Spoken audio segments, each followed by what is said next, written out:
कहानी। कौवा और कोयल की कहानी। अगले दिन कौवे और कोयल को अपनी भूख मिटाने के लिए कुछ भी नहीं मिला। तभी कोयल ने कौवे से कहा, हम इतने प्यार से इस जंगल में रहते हैं, लेकिन अब हमारे पास खाने के लिए कुछ नहीं है। तो क्यों ना जब मैं अंडा दूं, तो तुम उसे खाकर अपनी भूख मिटाना, और जब तुम अंडा दोगे तो उसे खाकर मैं अपनी भूख मिटा लूंगी। कौवे ने कोयल की बात पर सहमति जताई। संयोग से सबसे पहले कौवे ने अंडा दिया और कोयल ने उसे खाकर अपनी भूख मिटा ली। फिर कोयल ने अंडा दिया। कौवा जैसे ही कोयल का अंडा खाने लगा तो कोयल ने उसे रोक दिया।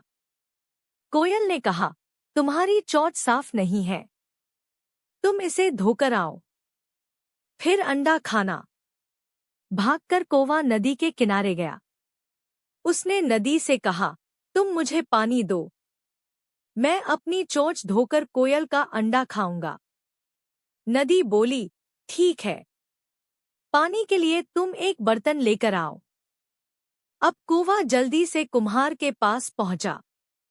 उसने कुम्हार से कहा, मुझे घड़ा दे दो, उसमें मैं पानी भरकर अपनी चोंच धोऊंगा और फिर कोयल का अंडा खाऊंगा।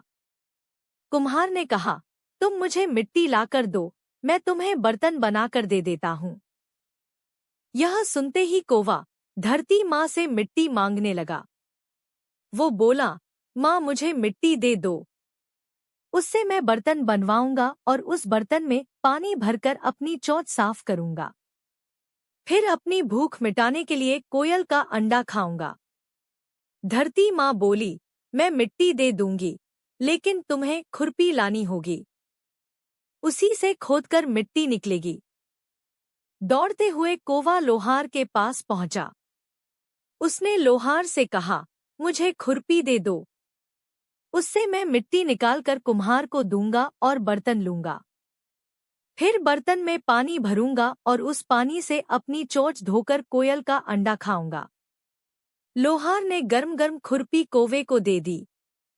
जैसे ही कौवे ने उसे पकड़ा, उसकी चोंच जल गई और कौवा तड़पते हुए मर गया। इस तरह चतुराई से कोयल ने अपने अंडे कौवे से बचा लिए। कहानी से सीख। कौवे और कोयल की कहानी यह सीख देती है कि दूसरों पर आंख बंद करके भरोसा नहीं करना चाहिए।